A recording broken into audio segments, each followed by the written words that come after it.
ஏன்னா இன்றைக்கு மக்கள் மிகப்பெரிய ஆளுமை எதிர்பார்த்துட்டு இருந்தாங்க. மாற்று கட்சி இருக்கக்கூடிய தொண்டர்களுமே ஆளுமை வேணும் அரசியல்ல. அப்படிப்பட்ட ஆளுமையாக நம்முடைய தலைவர் அவர்கள் கிடைத்ததனால் நம்முடைய தலைவர் இன்று முதல் ஏறி நம்முடைய கழகம் இன்றைக்கு ஆட்சியில் இருக்கக்கூடியது. ஏறத்தாழ 30 ஆண்டு கால உழைப்பு, அந்த 30 ஆண்டு கால உழைப்பின் வெளிப்பாடாக இன்றைக்கு தமிழக வெற்றி கழகம் ஆட்சி அரேனையில் அமர்ந்து கொண்டிருக்கிறது. இந்த மாபெரும் இணைப்பு விழாவை இன்றைக்கு பேரன்பிற்குரிய முன்னாள் அமைச்சர்களும் தன்னுடைய பதவியை கூட துறந்துவிட்டு இன்றைக்கு நமக்காக நம்மோடு இணைந்து உறுதுணையாக இருக்கக்கூடிய புதுக்கோட்டையின் அண்ணன் விஜயபாஸ்கர் அவர்களுக்கும், கரூரில் இருந்து வந்திருக்கக்கூடிய அண்ணன் விஜயபாஸ்கர் அவர்களுக்கும்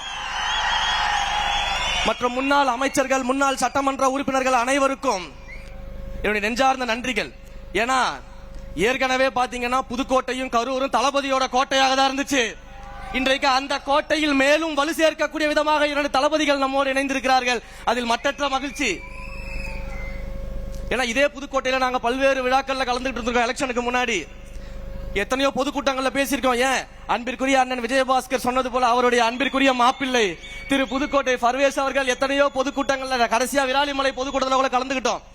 மிகப்பெரிய ஒரு தளபதியின் கோட்டையாக புதுக்கோட்டையை நம்முடைய தோழர்கள் கடந்த 30 ஆண்டுகளாக உருவாக்கி வைத்திருக்கும் பொழுது அந்த கோட்டைக்கு மேலும் வலு சேர்க்கும் விதமாக இப்படி ஒரு முத்தாய்ப்பான விழாவை அண்ணன் எடுத்திருக்கிறார்கள் அப்படின்ற போது ரொம்ப சந்தோஷமா இருக்கு. ஆனா தஞ்சாவூரும் கோட்டை தான், திருச்சியும் கோட்டை தான், தமிழ்நாடே இனிமே தளபதி கோட்டை தான். அதான் தமிழ்நாடே தளபதி கோட்டைன்னு சொல்லிட்டேன். இந்த அளவிற்கு கரூர்ல நம்முடைய கழகத்தின் வளர்ச்சிக்காக அரும்பாடுபட்டவர்கள் மாவட்ட செயலாளர்கள் இருக்கிறாங்க. குறிப்பாக கரூர்ல ஒரு மிகப்பெரிய சூழ்ச்சி நம்முடைய கழகத்திற்கு ஏற்படும் பொழுது அங்க அந்த சூழ்ச்சியில நம்ம மிகப்பெரிய தியாகத்தை செய்த நம்முடைய அண்ணன் மதி அவர்கள் எல்லாம் உழைத்தவர்களோடு கரம் கோர்த்து இன்றைக்கு மேலும் நம்முடைய இயக்கத்தை வலுப்படுத்த நம்மோடு இணைந்திருக்கிறார்கள் என்றால் அவர்கள் எல்லாம் வரவேற்று அரவணைத்து என்பதாக உருவாக்கக்கூடிய வகையில் நாம் எல்லாம் செயல்பட போறோம். இப்படி எல்லாம் அனைத்து தரப்பு கட்சியினரும் விரும்புறாங்க, மக்கள் விரும்புறாங்க, எல்லாரும் விரும்பக்கூடிய ஒரு மாபெரும் தலைவராக, முதல்வராக நம்முடைய தலைவர் அவர்கள் இருக்கிறதுனாலதான் இப்ப இருக்கக்கூடிய எதிர்கட்சிக்கு என்ன பண்றதுனே தெரியல. உடனே ஆரம்பிச்சிருவாங்க சோஃபா மாடல் சொல்லிட்டு. உண்மையிலேயே இவங்க பாப்பா மாடல், நம்ம சோஃபா மாடல், இவங்க பாப்பா மாடல். ஏன் பாப்பா மாடல்? கொட்டதுக்கெல்லாம் அழுகுறாங்க, என்ன பண்ணாலும் அழுதுகிட்டு இருக்கிறாங்க, என்ன பண்ணாலும் அழுதுகிட்டு இருக்கிறாங்க. சட்டமன்றத்துக்குள்ள ஏதாவது ஆக்கப்பூர்வமான கேள்விகள் கேட்பாங்க, கருத்துக்கள் சொல்லுவாங்க, ஒரு கருத்துரையாடல் நடைபெறும் பார்த்தா வேலையா வச்சுட்டு இருக்காங்க அழுதுட்டு.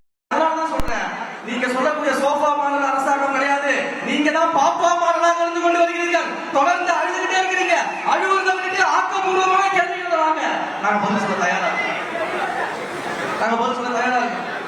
அப்ப தொடர்ந்து ஆக்கப்பூர்வமான செயல்பாடுகளில் ஈடுபட்டு மக்களுக்காக பணிகளை செய்வதற்கு தமிழக வெற்றி கழகத்தின் ஆட்சி இங்கு நடைபெற்றுக் கொண்டிருக்கிறது. இந்த ஆட்சியை மேலும் வலுப்படுத்த பல்வேறு தரப்பினரும், பல்வேறு கழகத்தின் தோழர்களும் தோழிகளும் முக்கிய தலைவர்களும் இங்கே நம்மோடு இணைந்திருக்கிறார்கள்.